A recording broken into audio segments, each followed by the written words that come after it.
nota para, por si los llegan a sacar, yo los ingreso nuevamente. ¿Ok? Para el caso de la ingeniera Esli, también, ya lo tomé en cuenta, ingeniera. ¿Sale? Y bueno, pues vamos a iniciar la sesión.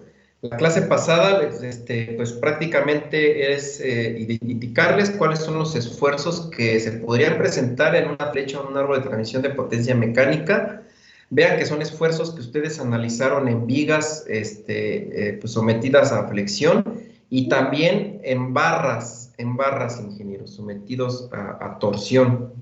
Entonces, vamos a ir identificando estos efectos que se producen, por lo que, pues, aquí es donde yo les pido, por favor, que vayan sacando sus apuntes, que pues vamos a estar utilizando, ahorita en adelante, ¿ok?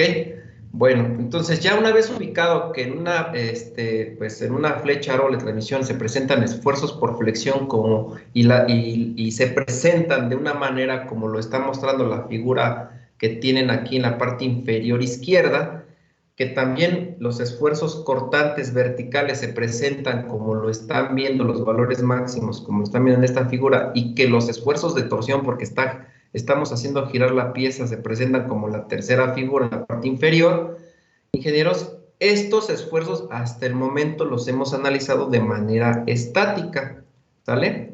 Son esfuerzos que ahorita sí se ven de forma estática, ¿sale? Entonces, vamos a ir viendo otros conceptos donde consideraremos ahora pues los efectos que se producen dependiendo del tipo de carga que se está aplicando, ¿ok? Pero bueno, déjenme checar aquí a un compañero Ricardo Manuel. Vamos a ver, ya que estamos fuera de la tolerancia, entonces si el ingeniero entró apenas, pues ya no vamos a dejar entrar.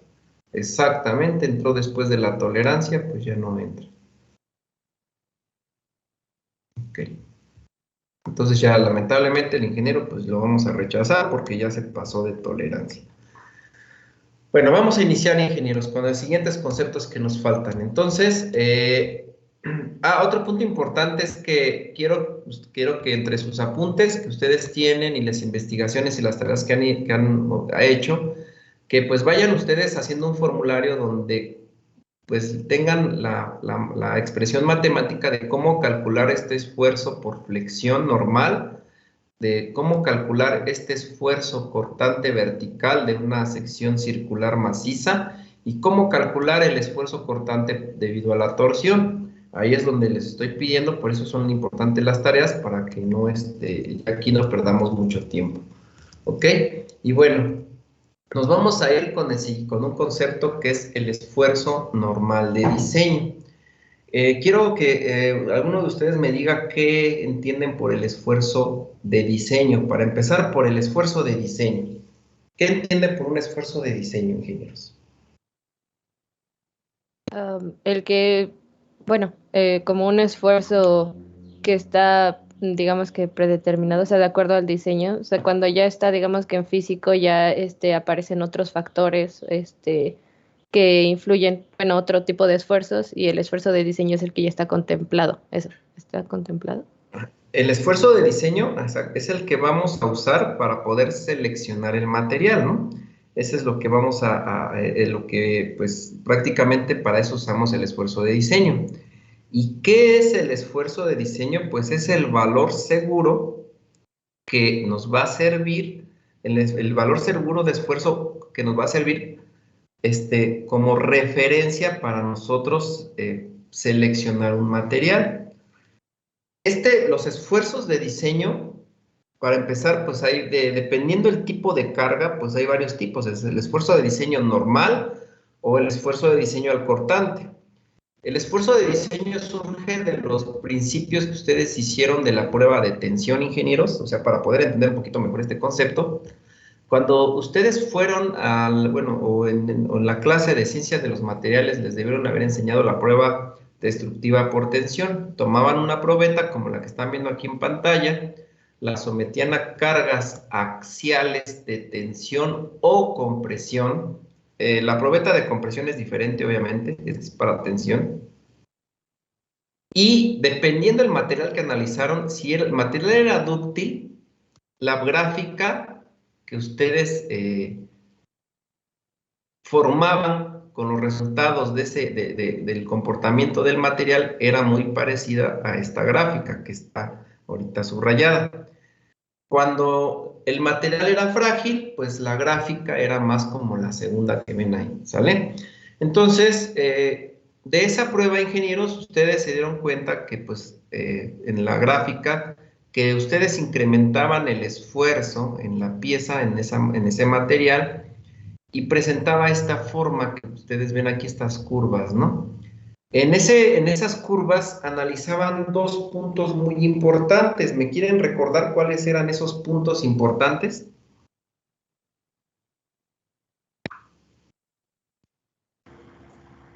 Si no mal recuerdo, era la zona plástica y la zona elástica, ¿no?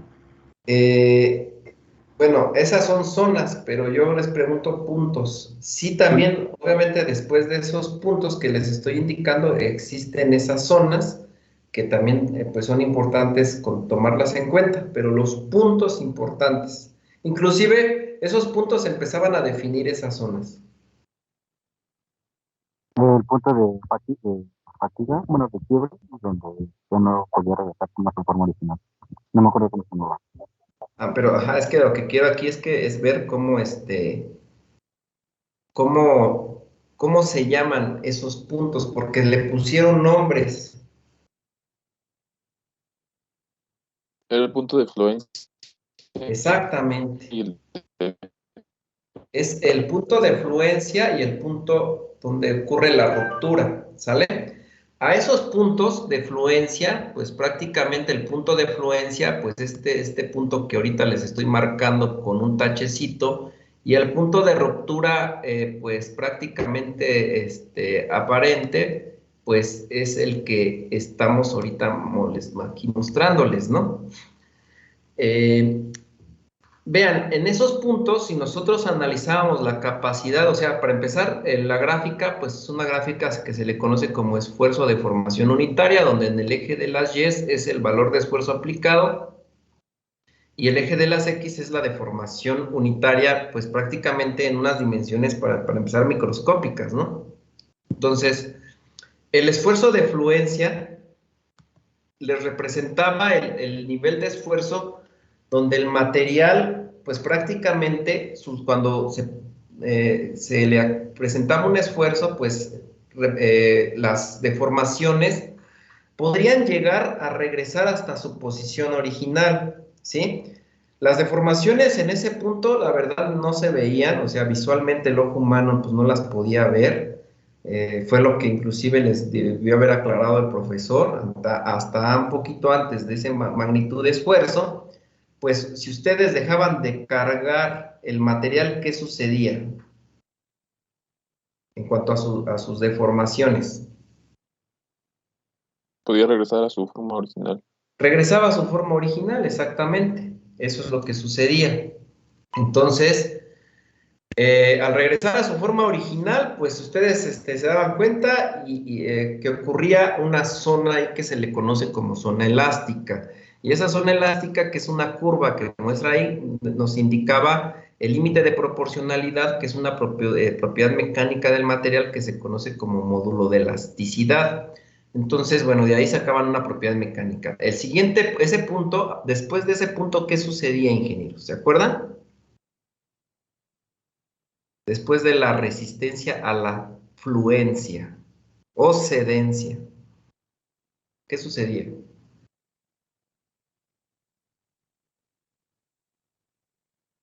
El material se deformaba ya de manera permanente, ya se veía, inclusive ya podían ustedes visualizar su deformación. En el caso de la prueba de tensión, veían que se empezaba a estirar, a alargar más el material. En el caso de la prueba de compresión, lo que pasaba es que se hacía como si fuera un barrilito la probeta. O sea, su deformación era pues por compresión y como que se hinchaba más del centro, ¿no? Entonces ya empezaban a haber deformaciones permanentes y después de esas deformaciones permanentes ocurría la famosa ruptura, que es la propiedad mecánica que se registró. Esos dos datos se registraron ya como propiedades mecánicas del material, de todos los materiales que se le parecían a esas probetas, ¿no? Entonces se tomaron materiales dúctiles, se tomaron materiales frágiles, y resulta que los materiales dúctiles presentan la gráfica que ustedes ven ahí, subrayada en rojo, y materiales frágiles ocurría algo muy curioso, que, pues, si ustedes se dan cuenta, un material dúctil como que avisaba cuando ya empezaba a fallar el material. Inclusive algunos teóricos de diseño dicen que la falla ocurre cuando ya empieza a deformarse el material. Otros teóricos dicen que son más estrictos, son muy estrictos los que dicen que la falla ocurre cuando se deforma el material, y ellos dicen que ocurre realmente cuando se rompe la probeta o se rompe la pieza que están ustedes analizando. Entonces tenemos esos dos casos, por eso se registraron esos dos datos de propiedades mecánicas del material, uno resistencia a la fluencia y otro resistencia a la cedencia. Y la resistencia que ustedes ven en esta gráfica fue producida por cargas axiales de tensión o compresión, pero pues que esas cargas, su característica es que se presentaban perpendicularmente a la sección transversal de la pieza o de la probeta. ¿Estamos de acuerdo? Vean, las propiedades mecánicas que obtuvieron de esta prueba fueron son las que actúan de manera perpendicular, las cargas, a la sección transversal de la pieza. Entonces, hay otro tipo de pruebas que se hacen también por cortante. En este caso fueron fuerzas normales, por eso se le llaman fuerzas normales. Y de aquí regreso otra vez a la diapositiva que les estaba mostrando en un principio del esfuerzo normal de diseño. Resulta que el esfuerzo normal de diseño, como ya lo indicamos, es un dato, un valor de esfuerzo que nosotros vamos a usar, que nos va a indicar que de forma segura podemos seleccionar un material. ¿Y cómo se obtiene? Pues vamos a empezar para a ver qué es primero, cómo se obtiene, cómo se representa y cómo podemos dar un valor seguro para esfuerzo de diseño. Y pues vamos a leer esta presentación. Le voy a pedir a la ingeniera Andrea Montserrat, por favor, ingeniera Monse, ¿nos quiere leer la presentación? Sí, profesor. Esfuerzo normal de diseño. El esfuerzo normal es el esfuerzo interno o resultante de las tensiones perpendiculares normales a la sección transversal de un cuerpo rígido. El esfuerzo normal de diseño se calcula teniendo como referencia la resistencia de cadencia o la resistencia última, de acuerdo con las siguientes ecuaciones. Ok, muchas gracias. Bueno, el esfuerzo normal de diseño, ingenieros, pues para empezar, recuerden, cuando hablemos de esfuerzos estamos hablando internamente en el material. Nos vamos a ir al material en su interior y buscamos una sección transversal. Como dice que es esfuerzo normal nos dice que es perpendicular a la sección transversal, ¿sale? Es la característica de un esfuerzo normal. Si no es perpendicular, entonces no es esfuerzo normal. ¿Cómo lo vamos a denotar? Lo vamos a denotar con la letra sigma con un subíndice D. Ya puede ser D minúscula, puede ser D mayúscula. Pero así lo vamos a denotar. Siempre que vean un subíndice D, es una sigma subíndice D, es esfuerzo normal de diseño, ¿sale? ¿Y cómo lo vamos a calcular? Para poderlo calcular o para poder conocer su dato, necesitamos conocer o tener como referencia la resistencia aquí es a la cedencia, ¿sí? A la cedencia, ¿sale? Y la resistencia a la cedencia, pues ya vimos que se representa con la letra S mayúscula subíndice Y. Yo les pregunto a ustedes, ¿cuál es la diferencia entre el concepto de resistencia y el concepto de esfuerzo? ¿Cuál es? Ingenieros. Había mencionado que era de dónde actuaba bueno, el esfuerzo actuaba, digamos que en la superficie y la resistencia en el mismo material, algo así de como por dentro del material. Los dos actúan dentro del material, los dos, ninguno es externo, o sea, me refiero a que el análisis es interno, no es externo del material, o sea, internamente viendo una sección transversal. Pero sí tiene la idea, sí, sí, por ahí tiene la idea, ingeniera, pero vamos a definir un poquito más, que quede un poco más clara esa diferencia. ¿Cómo puedo yo diferenciar un esfuerzo y una resistencia? ¿Cómo, ingenieros? El esfuerzo lo genera un agente externo y la resistencia pues es del mismo material. Por ahí va, sí, sí es la idea. Sí, vamos a que quede más claro, un poco más claro. Resistencia, no. Porque el esfuerzo... Ay, perdón. Sí, adelante. Bueno, porque el esfuerzo es el resultado de los cálculos y porque la resistencia nos había comentado que era validada en un laboratorio. Exactamente, ingeniera. Muchas gracias. El esfuerzo, recuerden, ingenieros, es el que lo vamos a obtener de los cálculos, de las fórmulas que les enseñaron desde resistencia 1 y resistencia 2. ¿Sale? Y la resistencia, pues es la propiedad mecánica del material que se obtuvo de pruebas específicamente de los laboratorios, que fue esa prueba que ustedes hicieron destructiva. Se tomaron muchas piezas del mismo material, muchas probetas del mismo material, se sometió a pruebas y dijeron, es que pues, este material soporta siempre esta capacidad de esfuerzos. Entonces, pues por ahí está la diferencia, ¿no? Entre el concepto de esfuerzo y resistencia. El esfuerzo se calcula, la resistencia ya está dada. La resistencia es la capacidad que tiene el material a soportar esfuerzos, pero ya esa capacidad ya está registrada, ¿sí? Y la pueden encontrar en los libros que ustedes tienen de resistencia de materiales o de diseño mecánico. Entonces, con esto, ingenieros, nos damos cuenta que la propiedad mecánica del material, que es la resistencia, puede ser, recuerden que los materiales tienen muchas propiedades mecánicas. Para este caso solamente analizamos la resistencia a la cedencia, ¿sí? A la cedencia o la resistencia última a la tensión, que es los puntos donde los teóricos han estado discutiendo, donde dicen, es que la falla 1 es donde empiezan las deformaciones y los otros dicen que la falla es cuando ya se rompió la probeta. Entonces, esos dos puntos son propiedades mecánicas de los materiales, ¿ok? Con esto, ingenieros, pues nos vamos a identificar. ¿Cómo dijo que era resistencia a la qué? Es que dijo dos que era A la resistencia a la qué. cedencia y última a la tensión. Ya. ¿Vale? Bueno, con esto, pues vamos a ubicar que nos dice que para poder encontrar nosotros el esfuerzo de diseño, pues primero necesitamos tomar un valor un valor como referencia, que es la resistencia a la cedencia. Entonces resulta, ingenieros, que el esfuerzo de diseño puede ser igual a la resistencia a la cedencia dividida entre un factor de seguridad, o la resistencia última a la tensión dividida entre un factor de seguridad. Estamos hablando del esfuerzo normal de diseño. Lo podemos nosotros determinar o conocer conociendo la propiedad mecánica y el factor de seguridad. ¿Se acuerdan qué era el factor de seguridad?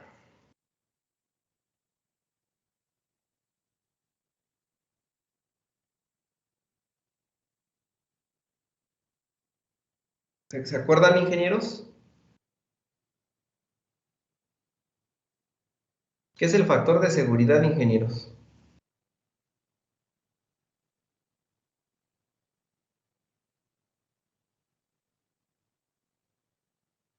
Es el punto máximo del material para que soporte el esfuerzo, El la factor de resistencia. seguridad no es el punto máximo. El punto máximo sería el esfuerzo de diseño, podríamos decirlo así. O también, en otros términos, también podría ser la resistencia a la afluencia o a la cedencia. Para empezar, el factor de seguridad es un número. ¿Qué nos dice ese número?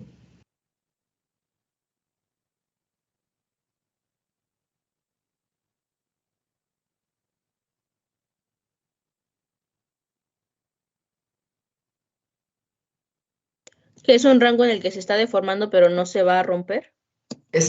No tanto que esté deformando, más bien es el número nos indica hasta cuánto podríamos nosotros considerar como valor seguro, ¿sí? El factor de diseño, vean, es un número que nos dice cuánto podríamos tomar como valor seguro un valor de esfuerzo para utilizarlo en un material, ¿sí? Es un número, el número puede estar desde 1 hasta, en el caso de diseño para flechas y árboles, puede llegar hasta 10, ¿sale? En algunos otros diseños pueden ser números diferentes. Puede ser un número decimal, puede empezar 1.1, 1.2, 1.3 y así sucesivamente, ¿sí? Pero ese número nos va a indicar, pues, qué tanto podemos, considerar un material para que soporte ciertas cargas. Entonces, ese factor de seguridad prácticamente se obtiene pues de la diferencia de dos esfuerzos y siempre se toma como referencia la resistencia del material, ya sea la fluencia o la cedencia. Entonces, para el caso de esfuerzo de diseño normal, pues se obtiene conociendo esas propiedades mecánicas, la resistencia, la cedencia y su factor de seguridad, ese número que nos va a indicar hasta cuánto es el valor seguro de esfuerzo que podemos tomar en cuenta. Para el caso de estos criterios para poder conocer los factores de seguridad, ingenieros, pues van a depender mucho de la naturaleza de la carga que produce la falla. ¿Cuál es la naturaleza de la carga? Pues si la carga es estática o si la carga es dinámica o si es dinámica o repetida o si la carga es de impacto, ¿sí? O sea, si ustedes van a diseñar una pieza que está sometida a cargas estáticas, pues el factor de seguridad va a ser muy diferente al caso de una carga repetida o dinámica, o una de impacto. Y también tiene mucho que ver, ingenieros, el tipo de material, ¿sí? Este es otro punto importante para poder saber o conocer nuestro factor de seguridad, ¿sí? Entonces, hay que siempre tener en mente, pues, qué tipo de carga me podría producir la falla y qué tipo de material es el que yo quiero utilizar o que me podría soportar esas condiciones de carga. Entre estos materiales, pues, están clasificados los materiales dúctiles y los materiales frágiles, como fue en esa prueba destructiva que hicieron, que usaron materiales dúctiles y materiales frágiles. El material dúctil, la falla ocurrió repentina, perdón, el frágil ocurrió de repentina. Ustedes empezaron a probar la probeta y de repente llegó su máximo valor de esfuerzo, tronó. Ni siquiera les avisó que se estaba deformando, no se pudo ver visualmente al ojo humano. Se deformaba pues microscópicamente, pero nosotros no lo veíamos. Lo que pasa con los materiales dúctiles que se deforman y nosotros visualizamos, vemos cómo se empiezan a deformar, que es la zona plástica. Eso es la ventaja que tienen los materiales dúctiles, ¿ok? Entonces, con esto, ingeniero, una vez identificando pues, qué tipo de material van a usar, pues va a depender su factor de diseño. Es decir, si usan cargas estáticas, la referencia es la resistencia a la afluencia entre un factor de diseño de 2. Pero si utilizan cargas dinámicas o repetidas, ya no es la resistencia a la afluencia, ya es la resistencia última a la tensión. Resulta que en la prueba de tensión y compresión para una carga repetida e invertida, ingenieros, pues resulta que el material se falla como si fuera un material frágil, o sea, las cargas repetidas. Si se dan cuenta, el análisis que se hace con ambos materiales, pues utilizan la misma resistencia, la misma referencia. En el caso de materiales para la carga repetida. Pero para las cargas estáticas, en el material dúctil es suficiente la cedencia. Para el material quebradizo siempre se toma la resistencia última. ¿Por qué? Pues porque lamentablemente la resistencia, la cedencia y la resistencia última en un material quebradizo están bien pegaditas, pero bien pegaditas. No se puede inclusive predecir ahí una deformación en un material quebradizo. Por eso mejor se toma como referencia la resistencia última a la tensión.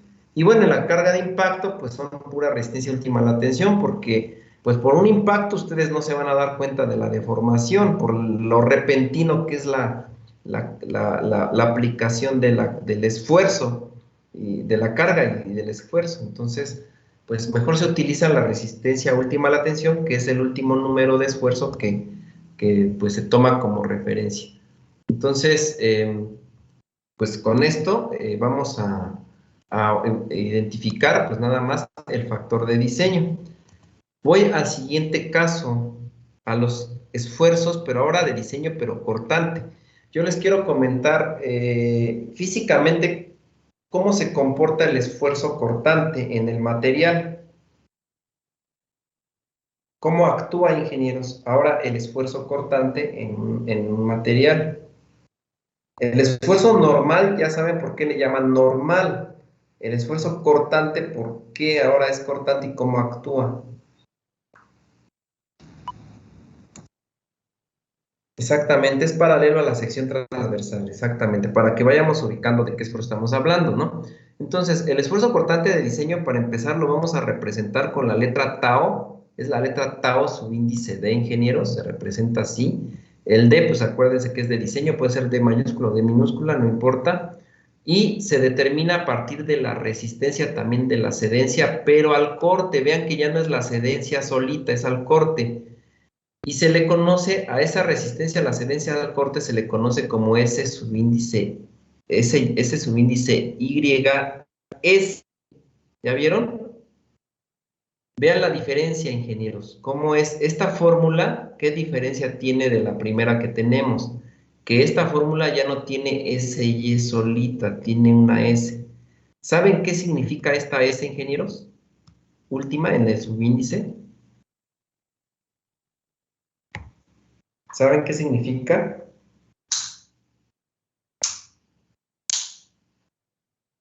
¿No, ingenieros? No.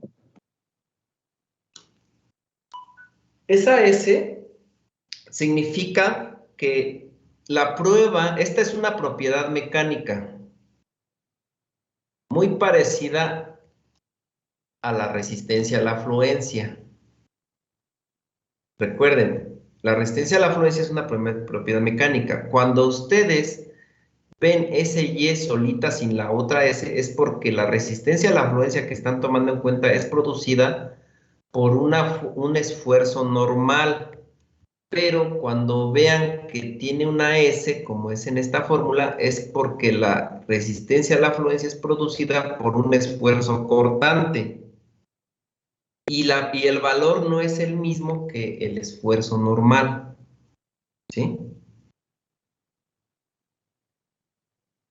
No es, de hecho, en resistencia de materiales 1 les debieron haber enseñado por ahí que hasta existe un módulo, una propiedad mecánica, pero al cortante, que es un módulo de elasticidad, pero al corte. ¿Sí? Por ahí, para que vayan sacando sus apuntes, por favor, para que vayan recordando estos apuntes de resistencia de materiales. Entonces, pues, ¿cómo puedo determinar la resistencia a la afluencia al corte? Vean, ¿qué dice aquí? Y pues le voy a pedir, por favor, al ingeniero Daniel Gutiérrez que nos lea el último párrafo. Sí, dice, si la resistencia a la cedencia cortante no es posible determinar, entonces se calculará a partir de la resistencia de cedencia SY, de acuerdo con las siguientes ecuaciones. Así es. Resulta, ingenieros, que la resistencia a la cedencia al corte, pues esta no es muy común que ustedes la encuentren en propiedades mecánicas de los materiales. En una tabla de propiedades mecánicas de los materiales podrán encontrar dureza, podrán encontrar módulo de elasticidad, podrán encontrar relación de Poisson, podrán encontrar resistencia a la afluencia normal, resistencia última a la tensión normal, pero luego es muy difícil, es muy raro que encuentren la resistencia a la afluencia al corte. Entonces, como es difícil encontrarlo en una tabla de propiedades mecánicas, lo tenemos que calcular. ¿Y cómo se obtiene el cálculo? Este cálculo viene desde los principios de círculo de Moore, ingenieros. Y me voy al círculo de Moore antes de irme al siguiente punto.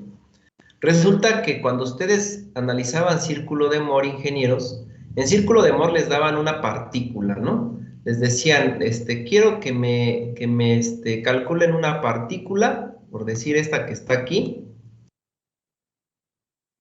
donde los esfuerzos que van a indicar tiene esfuerzos en X y tiene esfuerzos en Y, ¿no? Esfuerzos principales máximos o esfuerzos mínimos también. Entonces, si ustedes se acuerdan, luego les decía, esta partícula desfácenla 15 grados, 5 grados, 30 grados y denme el estado de esfuerzos. Era lo que les había pedido su profesor. ¿Quién les dio esa materia, ingenieros? Recuérdenme, de resistencia de materiales 1.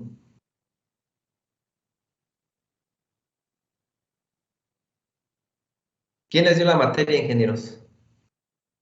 Déjeme checar, profe, porque no me acuerdo. ¿Ya no se acuerdan? A mí me dio uno que se llama Alexander Reyes Rojas, algo así creo. Ah, ok. ¿Y sí le dio el programa completo? Sí, creo que sí. Bueno, esperemos que les haya enseñado Alexander. Xochitl, Alejandro, creo que ahí el ingeniero Alejandro va a tener como que un poquito, va a tener que ponerse a estudiar un poquito más. Pero bueno, pues resulta que pues les comentó el profesor Alexander y la maestra Xochitl o cualquier otro profesor que tuvieron pues en resistencia de materiales 1, que pues la partícula que ustedes analizan, ahora me voy ya quito esta de acá para que se vea mejor esta de acá. Esta partícula pues les muestra esfuerzos en X y esfuerzos en Y. Cuando no existe en la partícula un esfuerzo cortante en ninguna de estas caras, ingenieros, es porque los esfuerzos que ustedes están tomando aquí son los esfuerzos principales, máximos y mínimos.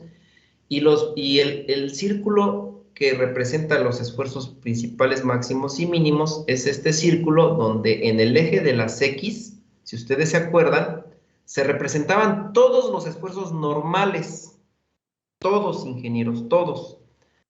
Y en el caso de las Y se representaban todos los esfuerzos cortantes. Quiere decir que, vean, la partícula tiene dos esfuerzos normales, uno en X y otro en Y, pero en círculo de Moore, aunque ustedes digan, es que ahí dice Y, en círculo de Moore el esfuerzo en Y se representa en el eje de las X. Y están desfasados 180 grados el esfuerzo en X con respecto al esfuerzo en Y, en el círculo de Moore.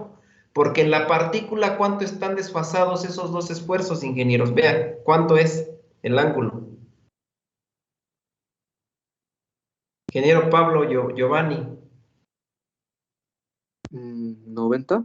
90 grados, exactamente, ahí está, lo estamos viendo aquí en la partícula, 90 grados, pero vean el círculo de Moore, ¿cuánto es? 180 grados, quiere decir que es 2 veces el ángulo en el círculo de Moore, para que se vayan acordando.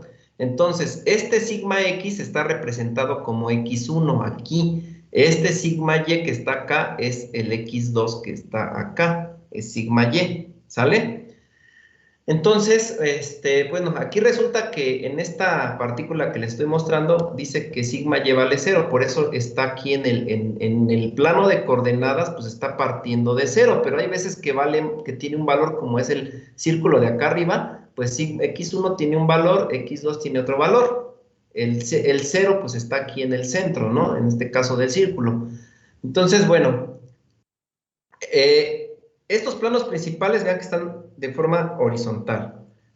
Cuando ustedes inclinan la partícula, ingenieros, esta partícula, les decía el profesor, inclínenla 15 o 20 grados. Y cuando la inclinaban, lo que iban a encontrar era un estado de esfuerzos como el que tienen aquí en este círculo de Moore de por acá, donde les decían, ahora calcúlame los esfuerzos a 30 grados. Resultaba que a lo mejor a 30 grados, aquí estaba su cara de esfuerzos era esta, y de esfuerzo normal en X, y el esfuerzo normal en Y era lo de que está por acá abajo. ¿Sí se acuerdan? Bueno, en esos puntos, pero bueno, es la posición horizontal, ¿sale? Es la posición horizontal del esfuerzo en X y del esfuerzo en Y. Es la posición horizontal, ¿ok? Es la magnitud de esfuerzo, pero nos los daba esta partícula que estaba aquí inclinada, ¿sale? Entonces, de ahí pues surgían en este tipo de partículas, donde ya no nada más hay esfuerzos en X, ni tampoco nada más hay esfuerzos en Y, sino que también hay esfuerzos, estos son normales, se presentaban ya también esfuerzos cortantes en la partícula, cuando ustedes la inclinaban o la desfasaban un ángulo. ¿Sí se acuerdan, ingenieros? Si se acuerdan, vayan a los apuntes, pues los veo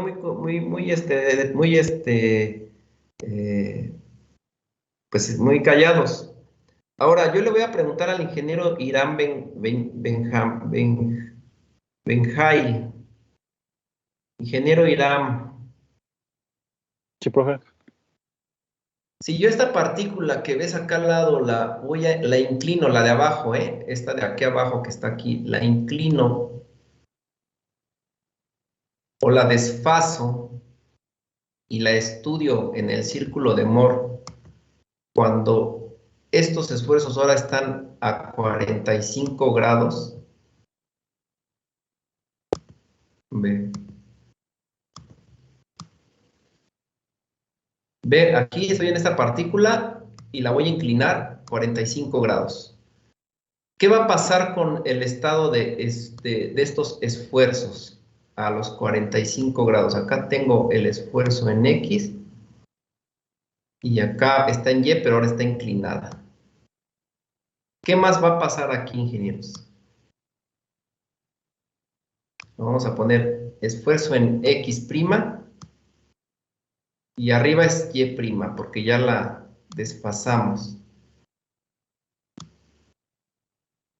¿Qué más pasa aquí? De aquí me voy para acá. Y digo que el ángulo son 45 grados. ¿Qué pasa, ingeniero? Acuérdese. ¿Qué pasa? ¿Qué pasa con la magnitud de estos esfuerzos cuando los inclino a 45 grados? ¿Qué sucedió con su magnitud?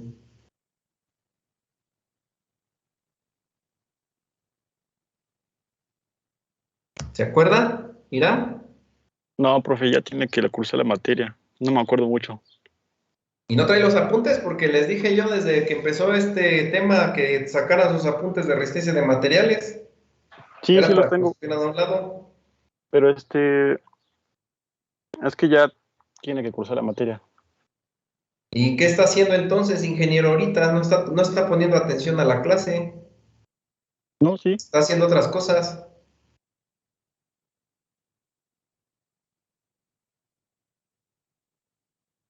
Está haciendo otras cosas, ingeniero. Y no la clase. No, profe, estoy en la clase. Pues hay que poner más atención, ingeniero. Y le voy a pedir que desempolven sus apuntes, porque si no, no podemos avanzar. ¿Quién más nos puede ayudar? Charlie. Charlie, ¿qué pasa qué pasa con la magnitud de esfuerzos cuando lo desfasábamos a 45 grados? ¿Qué pasa con esa magnitud de estos esfuerzos, con su valor?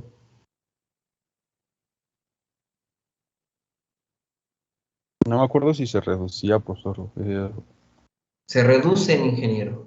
No es que no me acuerdo, hay que acordarse seguros. Ahí en la ingeniería, si ustedes van allá, están diseñando ya en la práctica y si les dicen es que no recuerdo, pues los van a correr en ese rato. ¿Sale? Entonces hay que poner atentos a esto. Entonces se reducen los valores, pero se reducen los valores de los esfuerzos normales máximo. Por eso aquí en la figurita de abajo, en este círculo de Moore, están los esfuerzos normales máximos y mínimos. Pero ¿qué pasaba en la partícula qué más pasaba cuando se inclinaban estos esfuerzos, se disminuían? ¿Qué más había ahí en esta partícula? ¿Qué me falta colocar?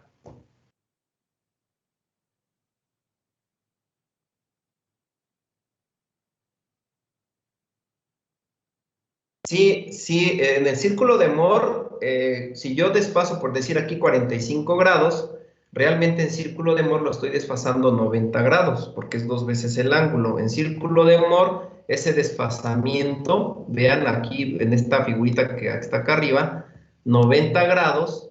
¿Qué tengo a 90 grados? que serían 45 grados de su partícula. ¿Qué tengo a 90 grados de los planos principales? ¿Qué es lo que tengo aquí? El cortante máximo. El cortante máximo. Quiere decir que en esta partícula me faltó poner el vector que representa a los esfuerzos cortantes máximos en esta particulita. Obviamente, pues por acá, para que haya equilibrio, aquí nos falta una fuerza, y por acá abajo nos falta otra fuerza, ¿sale? Entonces, ocurre que aquí están los esfuerzos cortantes máximos, ¿sale? Dependiendo de la cara, podría ser la cara X dirección Y, ¿sale? Aquí lo ponemos. Entonces, este esfuerzo es máximo cuando estamos desfasados 45 grados. En la partícula, en círculo de Moore, ese ángulo es 2θ o 2 veces el ángulo que es esta figurita que está acá arriba. ¿Ok?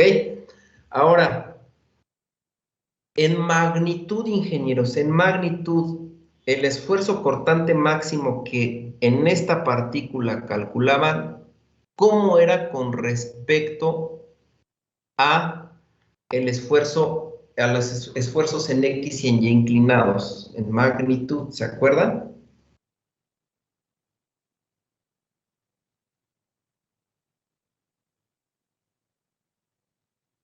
¿Sí se acuerdan?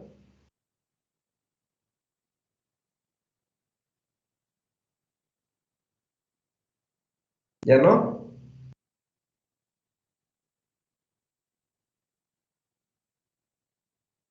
O se los pongo de otra forma. Ese esfuerzo cortante máximo ya no lo comparo con los esfuerzos inclinados, lo quiero comparar con los esfuerzos principales que están en el eje horizontal. La magnitud del esfuerzo cortante máximo cuando está a 45 grados con respecto a los esfuerzos principales, ¿cómo era? ¿Se acuerdan? ¿No se acuerdan, ingenieros? Pónganse a estudiar mucho, ingenieros, porque esos son principios de resistencia de materiales. Resulta que, pues si no pueden identificar todos estos conceptos y dicen, es que no me acuerdo, ya la recursé hace mucho tiempo, y ven, la recursora para que ya lo hubieran entendido mejor, o que ya la cursé hace mucho tiempo, no es válido ahorita. Aquí es, no lo tengo, no me acuerdo, saco rápido mi apunte y lo veo, ¿sale? O saco el libro rápido y busco. Ya no se permite que no sé o que no me acuerdo. Entonces, nada más quiero comentar con esto, los voy a obligar a estudiar, porque pues ya no les voy a decir ahorita en esta información el dato, pero me quedo en esta figurita donde pues estoy analizando el esfuerzo cortante de diseño, y me dice que el esfuerzo cortante de diseño es igual a SYS sobre el factor de seguridad. Pero resulta que este valor de SYS, que es el esfuerzo cortante, el esfuerzo a la cedencia al corte, surge de ese principio de círculo de Moore, donde yo identifico que el esfuerzo cortante máximo es a 45 grados, analizando de la sección transversal de un desfasamiento de 45 grados, y que cuando ocurre esa magnitud de esfuerzo cortante es la mitad de los esfuerzos principales máximos y mínimos. Entonces, si con esto, bueno, yo se los voy a decir así, lo van a tener que estudiar, que el esfuerzo cortante máximo es la mitad de los esfuerzos principales máximos y mínimos, pues quiere decir que SYS pues es un valor máximo de esfuerzo. Entonces, el valor de SYS es igual a la mitad del esfuerzo a la fluencia, ¿sí? Porque el esfuerzo a la fluencia es la propiedad mecánica que sí voy a encontrar en tablas de propiedades mecánicas de materiales, y si tomo la mitad de ese valor, pues quiere decir que la resistencia a la fluencia al corte es igual a 0.5 o la mitad de la resistencia a la fluencia. ¿Sí? Entonces, si yo este dato lo sustituyo, esta ecuación que ahorita están viendo, donde SY es igual a SY sobre 2, lo sustituyo en la ecuación que está acá arriba, ¿sí? SYS es igual a SY sobre 2 sobre 2. Entonces, este dato en esta ecuación la sustituyo y obtengo esta ecuación, ¿sí? Donde el esfuerzo cortante de diseño es igual a la resistencia a la afluencia sobre 2 veces el factor de diseño o factor de seguridad. Y bueno, el esfuerzo cortante de diseño pasa lo mismo que el esfuerzo normal. Tenemos que analizar la naturaleza de su carga, si es estática, si es repetida o si es de impacto. Y también necesitamos conocer, pues, dependiendo a la naturaleza de esa carga, verificar qué factor de seguridad o factor de carga podemos utilizar, ¿vale? Como valores máximos.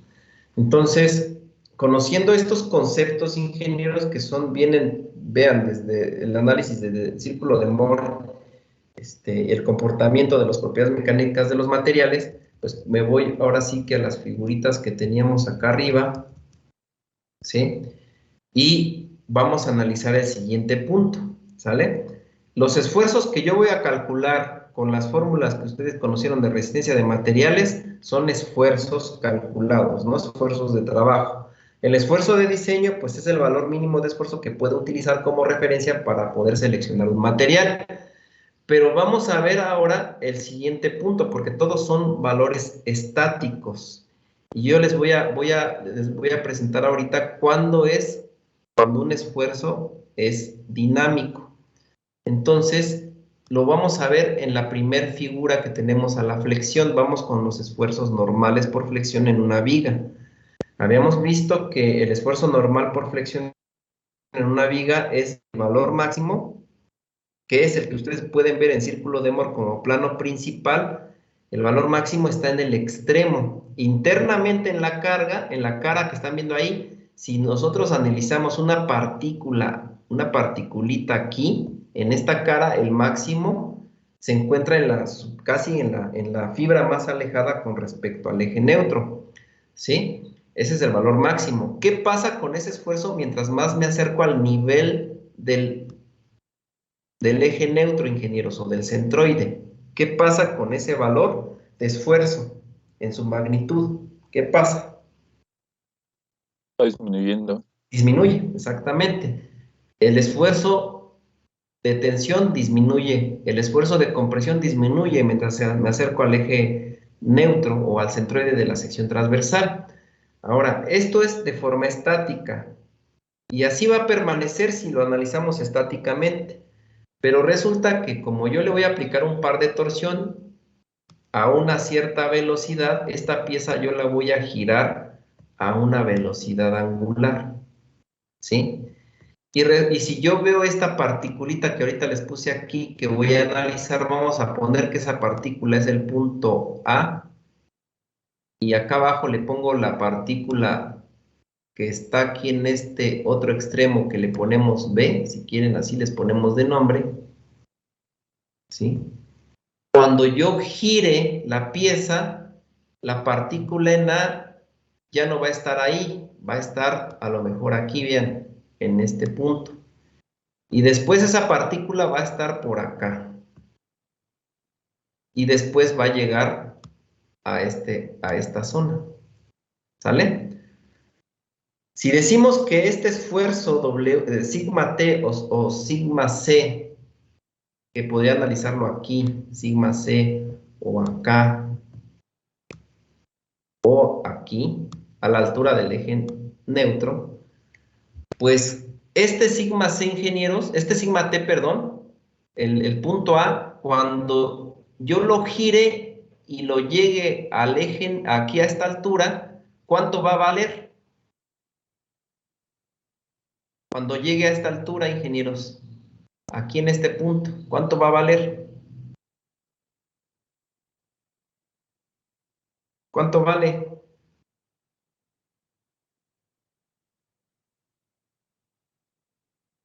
Con respecto al esfuerzo que tenía aquí arriba, ¿cuánto vale cuando está aquí? ¿O cómo va a ser su magnitud para ser más preciso?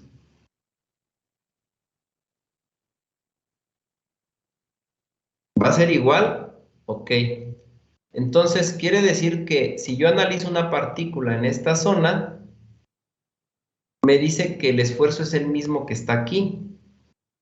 Y la clase pasada habíamos comentado que el esfuerzo máximo ocurre hacia arriba o hacia abajo porque es donde se están presentando las cargas externas. Si es igual el esfuerzo en este punto, quiere decir que tengo una carga en esta dimensión Z aplicada a ese punto. Y yo en esta figura, yo no encontré en ningún dato que estuviera una carga aplicada en Z. Y que tuviera la misma magnitud que la carga que está aquí en Y. Entonces, prácticamente, no puede ser igual. Porque no hay otra carga en esa dimensión. ¿Sí? Ahorita estamos viendo esta figurita porque le pertenece a esta figura que está acá arriba, esta figura. Genera después de altura. ¿Cómo varía o cómo se encuentra la carga cuando gira en este sentido antihorario desde el punto A hasta el punto, vamos a ponerle A'? Y que ese A', pues son estas crucecitas que puse acá. ¿Cómo es esa magnitud cuando estamos aquí y cómo es cuando estamos acá? ¿Cómo es cuando estamos en el eje, aquí a la altura del eje neutro, en su magnitud? ¿Cómo es, ingenieros?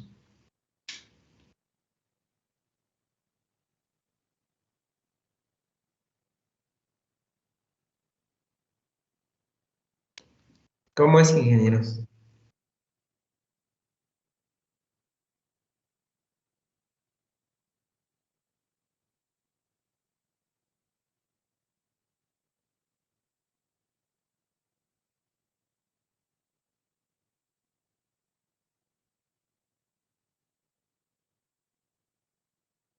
¿Cómo Yo creo que varía? sería menor, ¿no? Pues aquí en esta figurita, o sea, lo que pasa es que se lo estoy diciendo porque es muy obvio, ingenieros. Están viendo aquí los diagramas y eso me están indicando que la clase pasada, pues les estuve hablando en chino porque no entendieron estos diagramas. Y se los volví a repetir cuando iniciamos ahorita. Les dije que una viga sometida a flexión ocurren esfuerzos normales donde los esfuerzos máximos hacia arriba o hacia abajo, así les dije, son valores máximos. Solamente les dije hacia arriba o hacia abajo. Yo no les dije hacia los extremos. Hacia arriba o hacia abajo. ¿Cómo es en este extremo? Pues es 0, ingenieros. Porque está a la altura del eje neutro, del centroide, o sea, avanza hacia el eje neutro, hacia el centroide de la sección transversal. Hacia el centro, se va hacia el centro. 0. En este punto que está aquí, ¿cómo sería? ¿Sería 0 también? No, sería menor al máximo. Sería abajo del máximo. Su valor baja, no es el máximo. Baja, baja, baja hasta llegar a la altura del centroide. Y después, ¿qué pasa, ingenieros? Pasando el centroide, ¿qué pasa?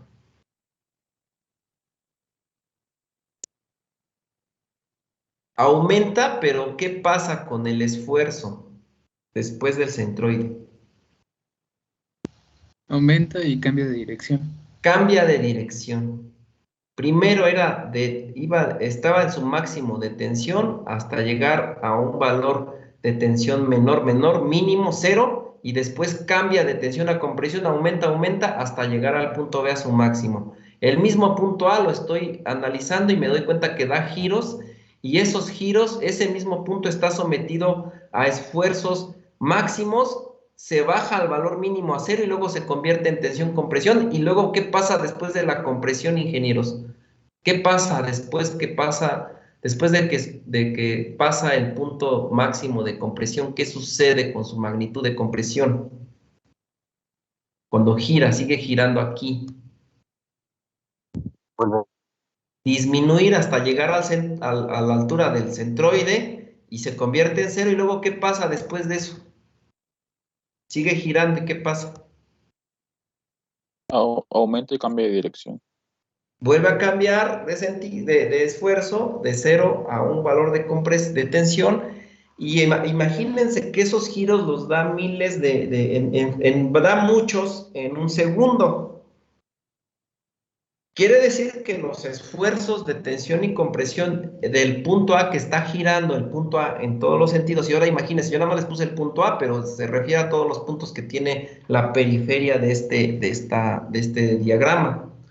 Pues esos esfuerzos, como están variando con respecto al tiempo de un valor 0 de máximo a 0, de 0 a mínimo, pues lo que van a hacer es que si ustedes hacen una gráfica esfuerzo con respecto al tiempo o al giro, pues cuando estoy en reposo, pues empieza a incrementar mi magnitud de esfuerzo, llego al máximo de tensión, este sería el máximo de tensión, sería el punto A. Aquí está el punto A. Pasa del valor máximo, disminuye, llega a 0, se convierte de tensión a compresión a otro valor, llega al máximo de compresión y empieza a hacer ondas senoidales. Cuando se cumple un valor máximo de tensión con un valor mínimo de compresión y llega a 0, se termina un ciclo, se termina una vuelta. El número de vueltas que va a dar su pieza sometido a esfuerzo se le conoce como cargas que generan fatiga o esfuerzos que producen fatiga, ¿sí? A esos esfuerzos que producen fatiga, pues hacen que la pieza ya no dure como si fueran esfuerzos estáticos. Su vida útil se acorte a más del 50% de su vida útil. Entonces, debido a eso, ingenieros, nosotros tenemos que ahora investigar el concepto que se le conoce ahora como resistencia por durabilidad. ¿Por qué? Porque dice que la resistencia por durabilidad de un material es la capacidad que tiene el material a soportar cargas que generan fatiga. ¿Y cuáles son esas cargas que generan fatiga? Pues estos esfuerzos normales de tensión y compresión que ahorita estamos viendo aquí. Estos esfuerzos que están aquí, al estar girando en la pieza, están yendo hacia un valor máximo y mínimo, desde un punto máximo a 0 y luego cambia y se invierten. Son esfuerzos que producen fatiga, que es lo que aquí nos está indicando.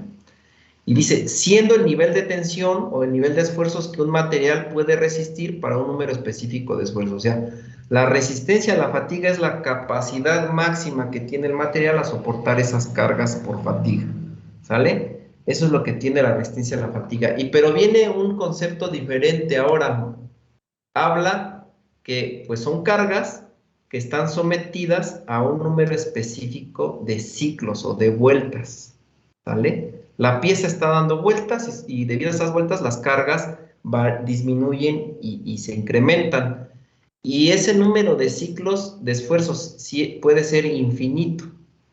Si el material que nosotros vamos a usar soporta un número de ciclos infinito de esfuerzos, ¿sí?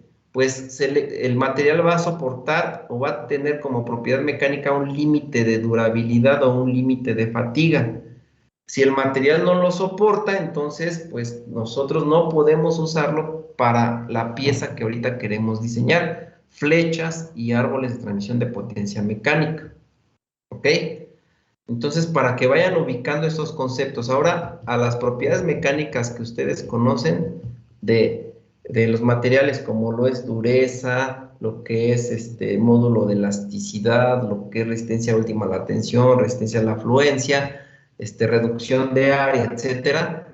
Ahora le van a agregar la otra propiedad mecánica que se le conoce como resistencia por durabilidad o resistencia a la fatiga, que es la capacidad que van a tener los materiales para soportar cargas que producen fatiga, como es el caso de las flechas, ejes o árboles de transmisión de potencia mecánica. Y para poder entender mejor esto, ingenieros, tenemos que hacer o visualizarlo en una gráfica, ¿sí? Y la resistencia por durabilidad normalmente se obtuvo de una prueba que se le conoce como la prueba de la viga rotativa, que pues se los comenté la clase pasada, que es, se toma una probeta con ciertas dimensiones, como la ven aquí, se le somete a una carga a esa probeta, y aparte, pues se le somete a ciclos de carga, a vueltas de carga. Los esfuerzos normales que se presentan en esa probeta, vean, generan una onda senoidal como la que les mostré hace rato, ¿sí? Los puros esfuerzos normales, ¿sí? A esta onda senoidal se le clasifica que presenta a esfuerzos repetidos e invertidos.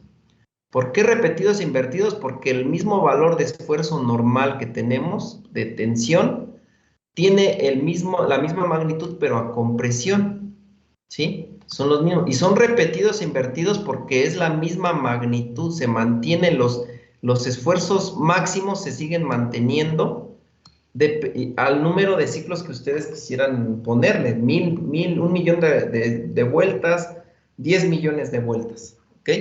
Entonces surge la prueba de la viga rotativa, ingenieros, y se analizaron varios materiales, y esta es la famosa gráfica de esfuerzo, que el esfuerzo siempre está en el eje de las Y, y con respecto al número de ciclos de esfuerzo, que son las vueltas que fueron probados los materiales, a cuántas vueltas aguantó este material con esta capacidad de carga.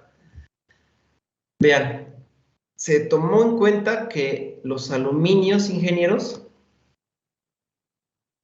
se probó una probeta en la prueba de la viga rotativa como material maleable. Se tomaron aluminios, cobres y bronces. Los aluminios, cobres y bronces se pusieron en la prueba de la viga rotativa. Primero se pusieron a un número de esfuerzo pues máximo, ¿sí? A un valor de esfuerzo máximo, que son, recuerden que los esfuerzos están en el eje de las Y. Se le sometió, por decir, a un número de 44 o 45 kilolibras sobre pulgada cuadrada, el aluminio. Y en este punto donde empiezan a ver que hay una línea recta, en este punto se fracturó el material, ese aluminio se le sometió a vueltas y en este punto se rompió y se registraron las vueltas y fueron un valor mayor a 2 por 10 a la 4 vueltas que dio el material y ahí falló. Los señores que hicieron esta prueba dijeron, bueno, vamos a reducir el esfuerzo que le estamos aplicando a esa probeta.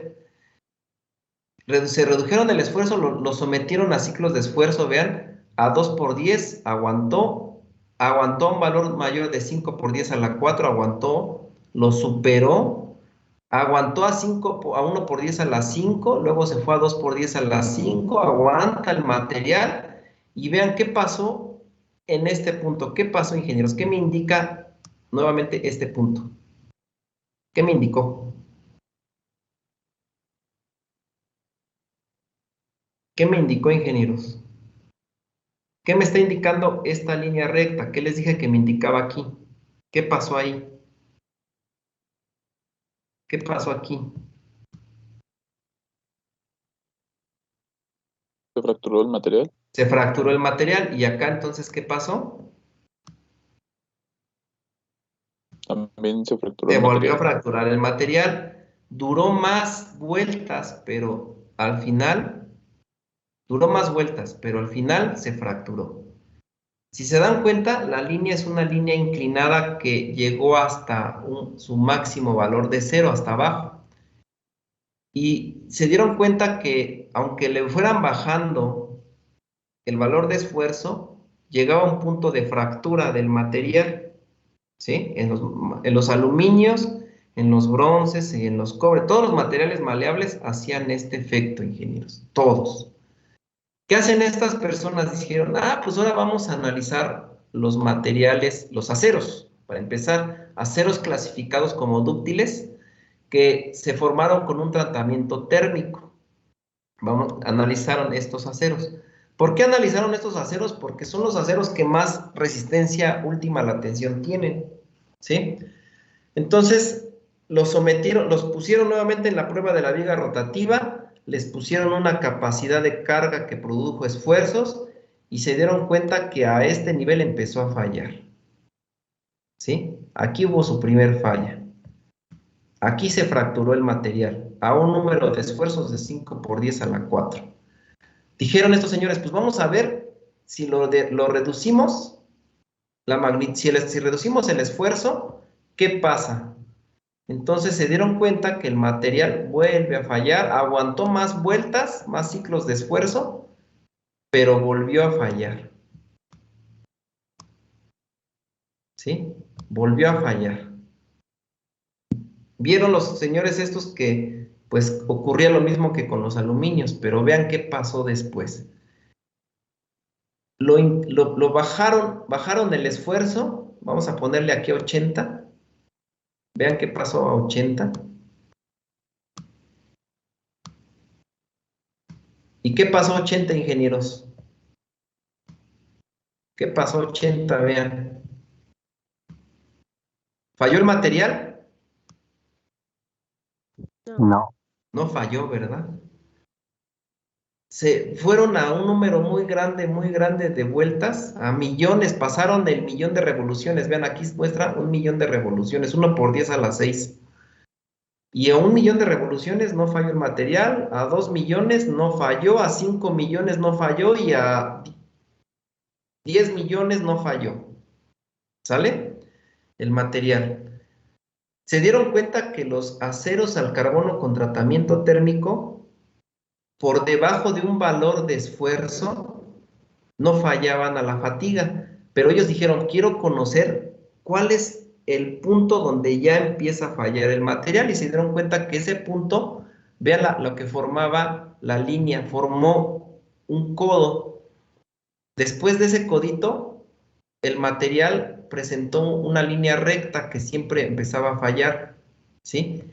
Pero en esa línea recta, por debajo de ese valor, los materiales no fallaban. Entonces, ¿qué hicieron? Dijeron, pues sí, para poder diseñar una flecha o un material que esté sometido a fatiga, pues voy a usar un acero al carbón con tratamiento térmico y lo voy a someter a un esfuerzo menor de su límite de durabilidad. Por eso aquí le llaman límite de durabilidad, porque el límite de durabilidad es esa línea horizontal que nos indica que el material empieza a fallar por fatiga. Entonces vean, el límite de durabilidad aproximado es como de 83 kilolibras sobre pulgada cuadrada para, en este caso, a los aceros que ellos probaron con tratamiento térmico al carbón. Y luego se dieron cuenta que el material ya no falla por fatiga. Dijeron, bueno, ya probamos los aceros al carbón, vamos a probar ahora los aceros al medio carbón. Y se dan cuenta que ocurre exactamente una situación muy parecida. Obviamente, estos aceros al medio carbón soportan menos esfuerzos que un acero con tratamiento térmico, pero llegaron a un punto en donde por debajo de ese punto el material ya no fallaba, por debajo de este punto. En este caso, los materiales que probaron fueron a más o menos 48 kilolibras sobre pulgada cuadrada. Por debajo de 48 kilolibras sobre pulgada cuadrada, los aceros al medio carbón no fallaron. Y otra vez definieron que la línea recta que se presentaba en esa situación se le conocía como límite de durabilidad. Los 47 kilolibras sobre pulgada cuadrada o 48 kilolibras sobre pulgada cuadrada que mostraba esta gráfica, nos indicaban que a ese punto el material falla por fatiga, pero que se usen valores menores, y valores menores ya no fallan por fatiga, dependiendo del número de ciclos de esfuerzo. Vean a cuántos millones de revoluciones falló el acero al carbono. ¿A cuántos millones, ingenieros? A 1 millón de revoluciones. Falló a una capacidad de esfuerzo de 48,000 kilolibras sobre pulgada cuadrada, aproximadamente, ¿sí? Entonces se dieron cuenta estos señores que también los aceros al medio carbón soportaban cargas que producen fatiga, y no se rompían por debajo de eso, obviamente por debajo de esos valores. A ese dato, a esa magnitud de esfuerzo se le conoce como límite de durabilidad o límite de resistencia a la fatiga.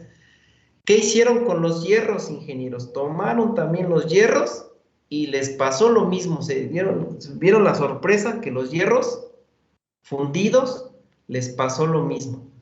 Obviamente, pues a un valor menor de esfuerzo, pero muy bajo, y también soportaban cargas por fatiga, pero valores muy bajos.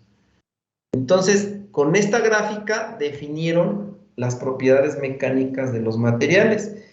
Y pues yo les preguntaría a ustedes, de todos estos valores, de estos materiales que están aquí, ¿cuáles son los que ustedes usarían para el diseño de flechas o árboles de transmisión? Depende del precio, ¿no? ¿Pero cuáles serían? ¿Los aluminios? Son muy baratos a comparación de otros materiales. No, serían más los aceros, ¿no? El aluminio no lo podemos utilizar, ingenieros. Esta gráfica nos dice que un aluminio no soporta cargas por fatiga. Las flechas y árboles de transmisión, cuando nosotros vimos este fenómeno aquí de que giran y que mientras se están acercando a esta altura cambian y luego vuelven a aumentar y que nos generan esta onda senoidal, pues nos están indicando que los materiales, las flechas, árboles de transmisión están sometidos a cargas por fatiga. ¿Cuál de estos materiales no incluirían o sí incluirían para poderlos usar en las flechas o árboles de transmisión?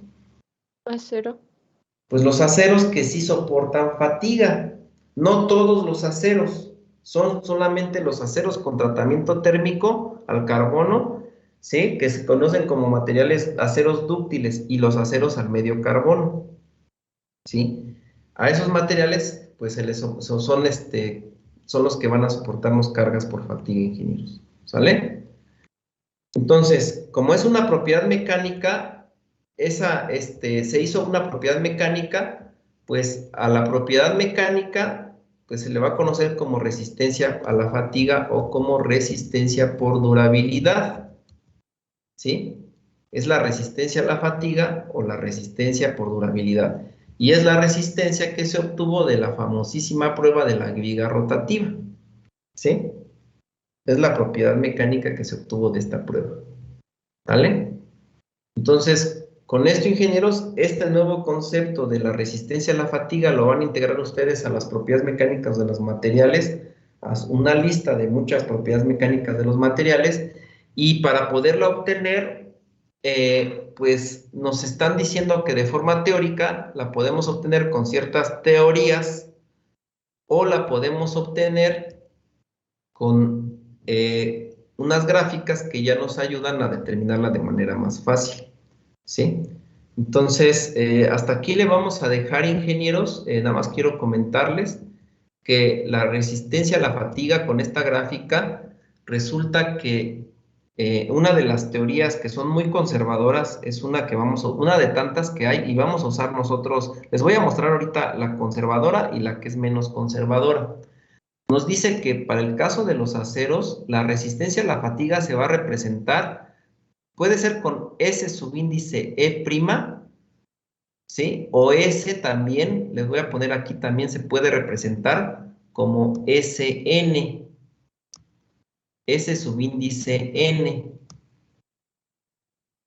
¿sí? Así, dependiendo la fuente bibliográfica que estudien, la van a representar como SE. En el libro Norton la van a encontrar como SE', y en el libro Mott la van a encontrar como SN. Entonces, la resistencia a la fatiga, o se le conoce más bien límite de resistencia a la fatiga para los aceros, se puede obtener multiplicando la resistencia última a la tensión por 0.5, ¿sí? Es la resistencia a la fatiga. Para aceros, recuerden, al carbón con tratamiento térmico o aceros al medio carbón, pero que no superen las 200 kilolibras sobre pulgada cuadrada o los 1400 megapascales, porque si ustedes, según esta teoría Si ustedes utilizan un acero con esta fórmula que supere esta cantidad de esfuerzo, de resistencia última a la tensión, entonces se le clasificaría como un acero frágil, y los aceros frágiles no se utilizan para diseñar flechas y árboles de transmisión de potencia. ¿Sí me explico? Para el caso de los hierros, ingenieros, que es otro material que soporta cargas por fatiga, vean que nuevamente la representación es SE, que es el límite de resistencia a la fatiga, o puede ser SN también, pero en el caso de los hierros, pues no es el 0.5 de la resistencia última, es 0.4 de la resistencia última, pero son para hierros que no superen los 60 kilolibras sobre pulgada cuadrada o los 400 megapascales. ¿Sí me explico? Para el caso de los materiales maleables como son aluminios o como son el cobre o aleaciones de cobre, ya son materiales maleables, vean cómo se representa ahora la resistencia a la fatiga. Estos materiales no tienen límite de resistencia a la fatiga.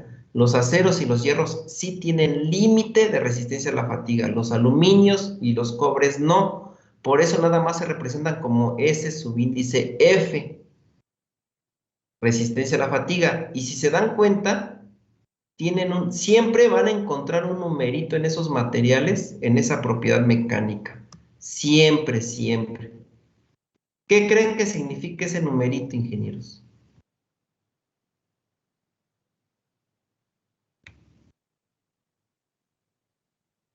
¿Qué creen? El que está por el principio del 5, ¿qué símbolo es? Es la arroba, pero es el 5E8. ¿Qué creen que refiere? ¿El tipo de material? No. Vean, 5E8, ¿no les hace parecido aquí en la gráfica?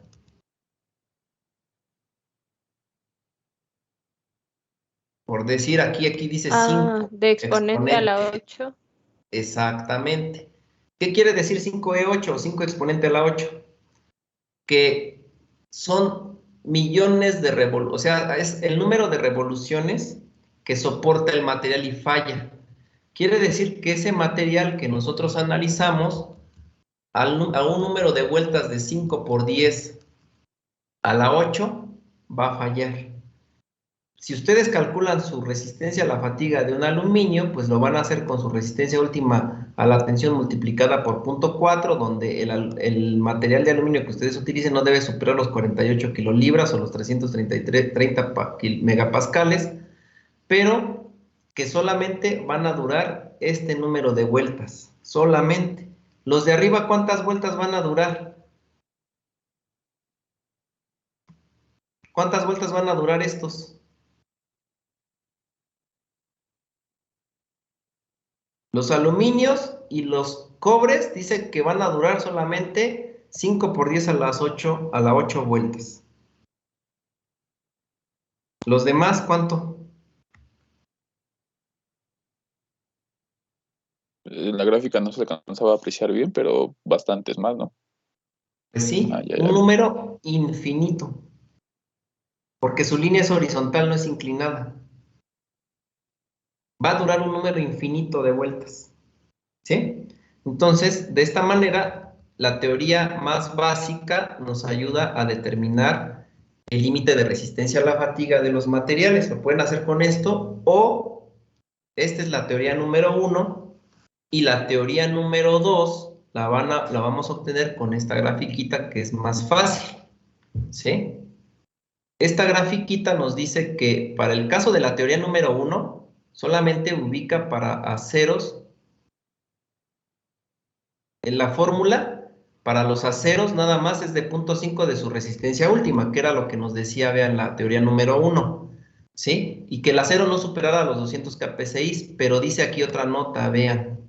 Y le voy a pedir, por favor, aquí a la ingeniero, al ingeniero Nayeli, por favor, Nayeli, ¿nos quieres leer ahí ese párrafo ya para concluir?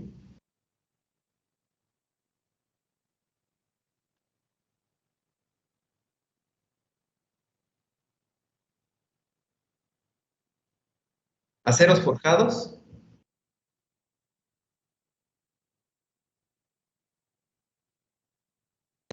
¿Cómo se llama este concepto?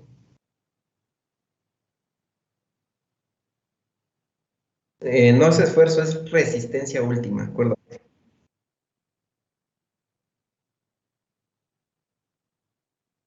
Menor o igual.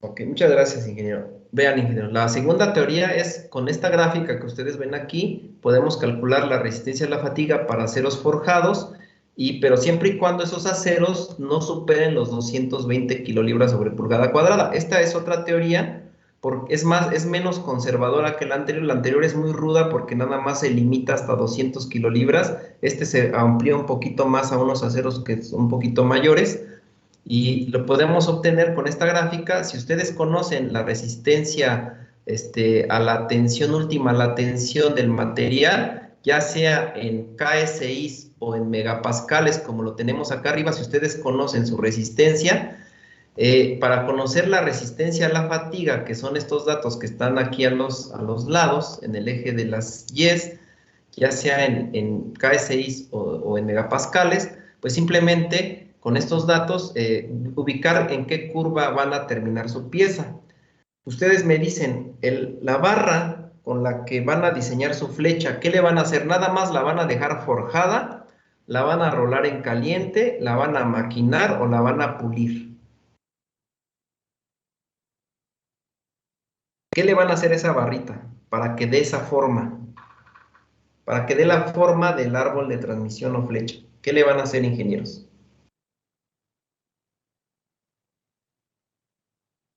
Se maquinaría, ¿no? Se maquina exactamente. Entonces, pues ustedes pueden utilizar esta curva de maquinado para encontrar, dependiendo su resistencia última a la tensión, conocerían, pues, la resistencia a la fatiga del material, ya sea en el sistema inglés o en el sistema internacional. ¿Sí? ¿Sí me explico? Esta es una forma más fácil. Yo les recomiendo esta gráfica más que la primera teoría porque es muy conservadora la primera. Bueno, yo sí, de hecho yo he aplicado la segunda y pues bueno, se me hace más viable, ¿no? Porque así conocemos pues la manufactura de la pieza, ¿sale? Con esto, ingenieros, concluimos. Les agradezco su atención. Nos veríamos el día lunes continuando con estos conceptos para que pues ya más adelante empecemos a ver un problema de árboles, ¿sale? No sé si tengan alguna duda o pregunta.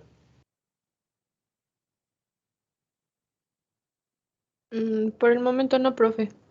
Ok, ingenieros. Pues bueno, pues les agradezco su atención. Ya está la asistencia.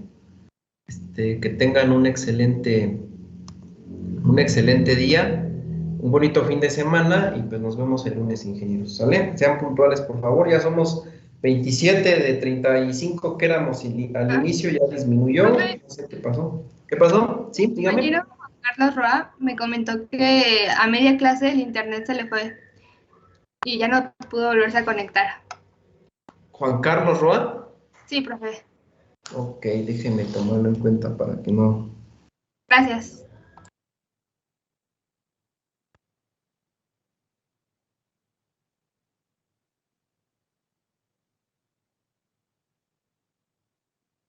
Ok. Ya lo tomé para por si ahorita lo reviso y no, para no afectarlo. Sí, profe, gracias. Muchas gracias, ingenieros, que tengan bonito día. Igualmente, profe, hasta luego. Gracias, igualmente, profe. Si tienen alguna pregunta,